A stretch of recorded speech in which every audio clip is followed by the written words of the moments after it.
Capcom versus SNK. Capcom. That's right, we're looking at Capcom versus SNK. Millennium Fight 2000, which is actually the second crossover between Capcom and SNK. The original was SNK versus Capcom for the Neo Geo Pocket Color, which is an excellent game, and I'll do a future episode on that game sometime later on.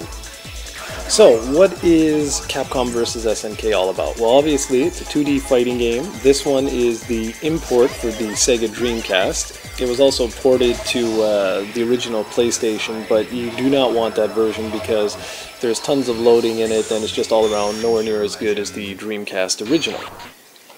So the way this works is based on something called the ratio system. You can pick up to 4 players based on the fact that the ratios, when combined, don't go over 4. So for example, I picked Ryu and Mai, who both have 2 on the ratio meter, if you want to call it that, or whatever. So that's it, that's my team. I can't pick more than those 2 characters. But if I would have picked weaker characters, if you want to call it that, then yeah, I could have had up to 4 characters. Gameplay, you can tweak it however you want. You can either make it more Capcom-like, meaning essentially that for the special moves, they work more like the Street Fighter Alpha series, or you can make it more similar to the SNK series, the King of Fighters. It's totally up to you how you want to customize your experience.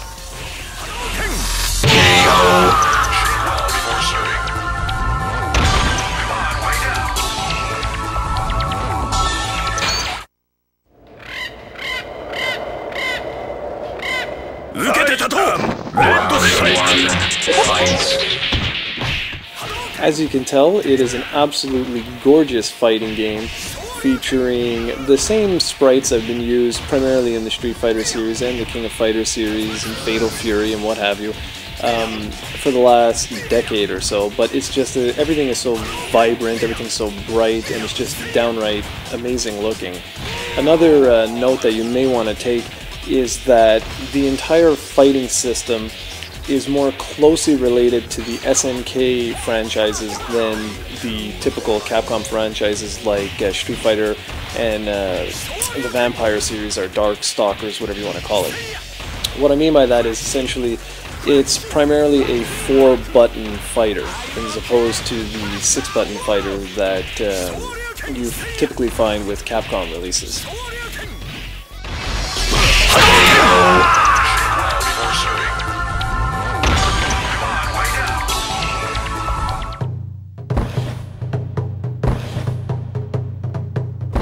You cannot escape from death.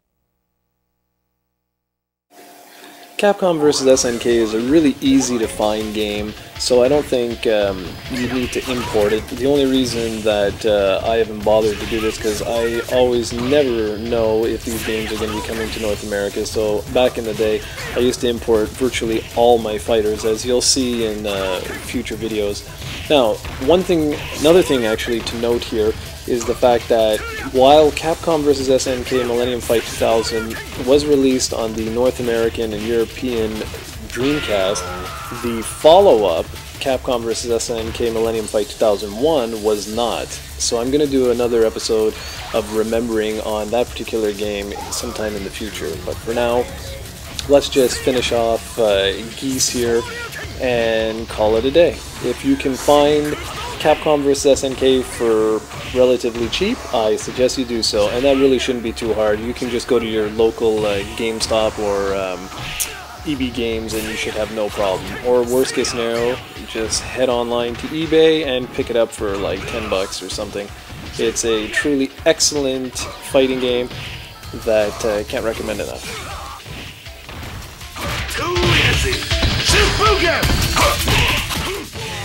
Let's just hope that this is not the final Capcom versus SNK. I know that both companies said they don't plan to work together in the future, but you know, if the fans support it, you never know what happens. Hopefully we'll meet here again in a future episode remembering Capcom versus SNK 3.